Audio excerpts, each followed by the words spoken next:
अस्सलामुअलैकुम वरहमतुल्लाहि वबरकातुहू। सरकारी मुलाजमीन और पेंशनर्स के लिए आज की बड़ी खबर। वफाकी हुकूमत ने पेंशनर इस्तिलाहात मुतारिफ़ करवा दी और इनका इतलाक़ फ़ौरी होगा।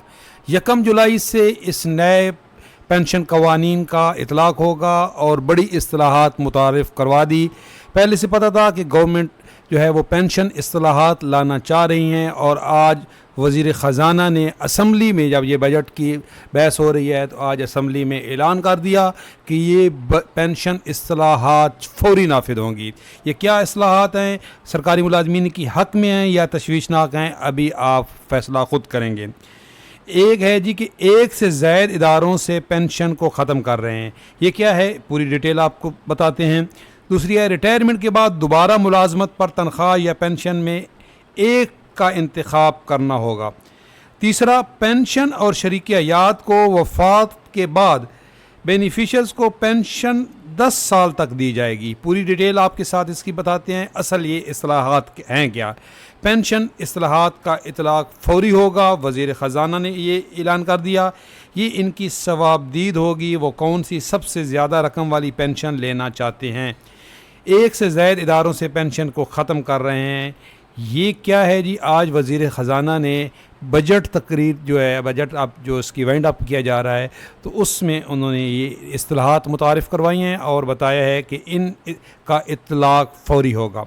इनकी डिटेल ये है जी कि ये हुकूमत का अफसरान की 2 या 2 से ज़्यादा इदारों से पेंशन रोकने का फ़ैसला। ये देखें, अगर ये देखा जाए, ये जो फ़िलहाल हुई हैं तो ये सरकारी मुलाजमीन की हक़ में है।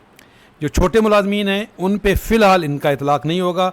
ये मैंने पूरी स्पीच सुनी है, ये एयरवाई ने ये पूरी, इसमें उन्होंने ये कहा है कि फ़िलहाल इनका ये जो इस्तिलाहात हैं ये ग्रेड 17 एंड अबव पे हैं, लेकिन आने वाले वक्तों में ये ग्रेड 1 से 16 तक जा सकती हैं, एक्सटेंड हो सकती हैं ये इस्तिलाहात। ये पूरी स्पीच के अंदर वज़ीर ख़जाना ने बताया है जी। फ़िलहाल जो इसका इतलाक़ होगा ये ग्रेड 17 से ऊपर के अफसरान के लिए होगा। और है क्या, ये पेंशनर और शरीक हयात की वफ़ात के बाद वरसा को 10 साल पेंशन दी जाएगी। पहले ये इसकी लिमिट नहीं थी, अब सिर्फ 10 साल ये पेंशन मिलेगी। और सबसे बढ़ के ये है कि जी वफाकी वज़ीर ख़जाना ने कहा कि हुकूमत ने अफसरान को 2 या 2 से ज़्यादा इदारों से पेंशन रोकने का फ़ैसला किया है। ये होता क्या था, इसकी डिटेल ये है कि बाज़ अफसरान जो हैं, छोटे मुलाजिम भी ऐसा होता है, ग्रेड 17 से नीचे भी हैं, ऐसे बहुत सारी मिसालें हैं कि वो एक इदारे से उन्होंने पेंशन ली, किसी दूसरे इदारे में चले गए, अभी तक उनकी एज थी और उन्होंने 10 साल से ज़्यादा दूसरे इदारे में नौकरी की तो उनकी वहाँ से भी पेंशन बन गई। कुछ तो 3 इदारों में पेंशन ले रहे थे, तो उन्होंने कहा जी कि सिर्फ़ एक इदारे से पेंशन मिलेगी, बाकी पेंशन रोक दी जाए। और इसकी तफसील ये देख लें। ये भी IMF का भी इसमें, ये इस MIF की तरफ से भी ये प्रेशर था कि ये इस्तिलाहात लेके आए। और अगर देखा जाए तो ये इस्तिलाहात बेहतर हैं, ये होनी चाहिए थी। किसी बेचारे की पेंशन में 5% भी इजाफा ना हो और कोई जो है वो अफसर 3 इदारों से पेंशन ले रहा हो, ये सरासर जुल्म तो था ही। पंजाब के अंदर जो किया गया इस वक्त कि जो बेचारे बुज़ुर्ग पेंशनर्स हैं उनकी पेंशन में भी सिर्फ 5% इजाफा किया गया है, जिसका एहतजाज 26 तारीख के, ये भी आपको बताते चलें, 26 तारीख से बड़े एहतजाज का फ़ैसला किया गया है। रहमान अली बाजवा साहब ने भी फ़ैसला किया है और इंशाअल्लाह ताला ये आपकी आवाज़ दबेगी नहीं। हम अपने चैनल से भी आपकी आवाज़ बुलंद रखेंगे सरकारी मुलाजमीन की। और ये जो छोटे पेंशनर हैं, स्पेशली जो जिनकी पेंशन में बिल्कुल 5% इजाफा किया गया, हम तो ये कह रहे हैं 100% इजाफा होना चाहिए पेंशन में, 100% इजाफा। और वफाक के जिनके यहाँ 17.5% इजाफा हुआ है वो भी कम है। कम अज़ कम पेंशन में इजाफा जो है वो होना चाहिए जो तनख्वाह में इजाफा हुआ है। तो ये जो इस्तिलाहात हैं, अगर इनको आप पूरी डिटेल पढ़ें तो ये इस्तिलाहात सरकारी मुलाजमीन के हक़ में हैं, उनके हक़ में हैं जो एक पेंशन ले रहे हैं। और उनके हक़ में तो बिल्कुल नहीं है, ज़ाहिर बात है, वो तो इसको बेहतर नहीं समझेंगे जो इससे मुस्तफ़ीद हो रहे थे।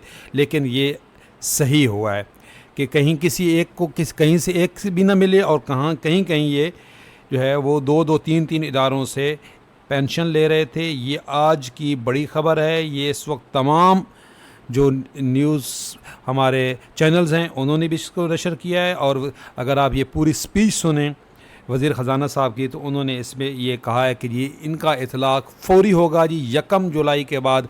अब जो अफसर 2 इदारों से पेंशन ले रहा था उसकी एक पेंशन रोक दी जाएगी। इसके अलावा हाँ, ये उससे सवाबदीदी इख्तियार होगा, उससे पूछा जाएगा कि आप कौन सी पेंशन लेना चाहते हैं। रिटायरमेंट के बाद दोबारा मुलाजमत पर तनख्वाह या पेंशन में से एक का इंतखाब करना होगा। अब एक बंदा, ये क्या है, एक बंदा जो उसको पेंशन ली है उसने कहीं से, अब उसने नई जगह पे जॉब ज्वाइन कर ली है। अब अगर नई जगह पे उसकी तनख्वाह उसकी पेंशन से ज़्यादा है तो बिल्कुल उसके पास ऑप्शन होगा कि वो पेंशन से विड्रा हो जाए और वो नई तनख्वाह लेना शुरू कर दे। लेकिन ऐसा नहीं होगा कि वो पुराने जिससे रिटायर हुए हैं वहाँ की पेंशन भी लेते रहें और नई तनख्वाह भी लेते रहें। ये भी एक बड़ा फैसला है। एक है कि अगर किसी ने 2 पेंशनें ली हुई हैं तो एक पेंशन बंद हो जाएगी। एक है जी कि अगर वो नई कोई मुलाजमत इख्तियार करते हैं तो उनको नई मुलाजमत में जो तनख्वाह मिलेगी या वो तनख्वाह लेंगे या पेंशन लेंगे। ज़ाहिरी सी बात है, अगर कोई, ये तो बिल्कुल लॉजिक है कि अगर कोई बंदा पेंशन से कम तनख्वाह होगी तो फिर वो अगली जॉब करेगा ही क्यों, अगली जॉब क्यों करेगा? वो तो उसको पेंशन घर बैठे मिलेगी और ये जो तनख्वाह है इसके लिए तो उसको नौकरी पे जाना पड़ेगा, काम करना पड़ेगा। इसका मतलब है जिनको बहुत ज़्यादा तनख्वाहें मिलती हैं नई, एक जगह से वो रिटायर होते हैं, वो सफ़ेद हाथी होते हैं, ऐसा ही होता है, कहीं एक इदारे से रिटायर हुए दूसरे इदारे में चले गए तो उनको अगर उनको एक बड़ा कोई असर्ट मिल रहा है, कोई बड़ा उनको तनख्वाह मिल रही है तो उनको पिछली पेंशन से विड्रा उनको होना पड़ेगा, वो पेंशन छोड़नी पड़ेगी, तब वो नई जो उनकी जॉब होगी उसमें रिटायरमेंट के बाद वो जो आप नई तब ले सकेंगे। ये भी अच्छा फ़ैसला है। ये जो है जी तीसरा, पेंशनर और शरीक हयात की वफ़ात के बाद बेनिफिशरीज़ को पेंशन 10 साल तक मिलेगी। ये भी एक है कि जी पहले जो उसके बेनिफिशरी शरीक हयात की वफ़ात के बाद जो थर्ड ऑप्शन होता था वो भी ताहयात पेंशन लेते रहते थे। ये फैमिली पेंशन्स के बारे में है, तो ये इसकी उन्होंने 10 साल तक कर दिया है। ये भी अफसाने बाला के लिए है, छोटे मुलाजमीन को इससे परेशान होने की ज़रूरत नहीं है। फ़िलहाल ये जो इस्तिलाहात हैं इनका इतलाक़ ग्रेड 17 एंड अबव पे होगा और आगे ये एक्सटेंड हो सकती हैं। दूसरा जो हमारे इस वक्त पेंशनर्स हैं उनके लिए यही खबर है कि जी 26 तारीख से ईद से पहले बरोज़ पीर 26 तारीख को एक बड़े एहतजाज की तरफ जा रहे हैं। धरना नहीं कह सकते, एहतजाज होगा। उसमें फ़ैसला किया जाएगा कि ईद के बाद जो है वो धरने की तरफ बात जाए। आज रहमान अली बाजवा साहब ने बताया है कि शायद, ये उन्होंने अपने पेज पे बताया है रहमान अली बाजवा साहब ने, कि जी ईद के बाद शायद किसी बड़े धरने की तरफ हमें जाना पड़े सरकारी मुलाजमीन के लिए। चैनल पे नए हैं, चैनल सब्सक्राइब कर लें, इंशाल्लाह ताला इसी तरह आप अपडेट रहेंगे। ये थी आज की बड़ी खबर। अल्लाह हाफ़िज़।